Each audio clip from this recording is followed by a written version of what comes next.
రాబోయే 25 సంవత్సరాల జనాభాను దృష్టిలో పెట్టుకొని చెండూరు మున్సిపాలిటీ అభివృద్ధి చేసుకోవాలన్న కోమటిరెడ్డి రాజగోపాల్ రెడ్డి. రాబోయే 25 సంవత్సరాల జనాభాను దృష్టిలో పెట్టుకొని చెండూరు మున్సిపాలిటీ అభివృద్ధి చేసుకోవాలన్నారు.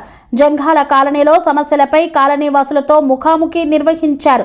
రెవెన్యూ డివిజన్ కేంద్రంగా ఉన్న చెండూరు మున్సిపాలిటీలో రాబోయే 25 సంవత్సరాల జనాభాను దృష్టిలో పెట్టుకొని అభివృద్ధి పనులు జరగాలన్నారు మునుగోడు శాసనసభ్యులు కోమటిరెడ్డి రాజగోపాల్ రెడ్డి. చెండూరు మున్సిపాలిటీలో జరుగుతున్న అభివృద్ధి పనులతో పాటు తిష్టవేసిన సమస్యలను నేరుగా ప్రజల నుండి తెలుసుకోవడానికి చెండూరు మున్సిపాలిటీలోని పలు వార్డుల్లో పర్యటించారు. ముందుగా జంఘాల కాలనీ చేరుకున్న ఆయన అక్కడి నిరుపేదలతో సమావేశమై వాళ్ళ సమస్యలను విన్నారు.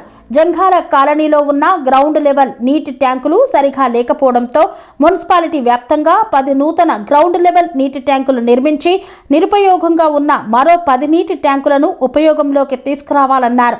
అనంతరం ప్రాథమిక ఆరోగ్య కేంద్రాన్ని పరిశీలించారు. ప్రాథమిక ఆరోగ్య కేంద్ర భవనం పాతబడిపోవడంతో దాన్ని పూర్తిగా తొలగించి అదే స్థలంలో నూతనంగా నిర్మించాల్సిన అవసరం ఉంది అన్నారు. ప్రాథమిక ఆరోగ్య కేంద్రం పరిశీలిస్తున్న సందర్భంలో అక్కడే ఉన్న యునానీ విభాగానికి సౌకర్యాలు కల్పించాలని యునానీ డాక్టర్ సౌజన్య ఎమ్మెల్యే దృష్టికి తీసుకువచ్చారు.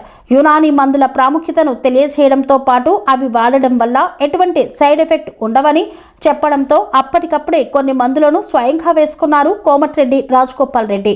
యునానీ వైద్యంపై ప్రజల్లో సరైన అవగాహన లేదని, అవగాహన కల్పించి మందులను వాడేటట్లు చేయాలని డాక్టర్ సౌజన్యకి సూచించారు.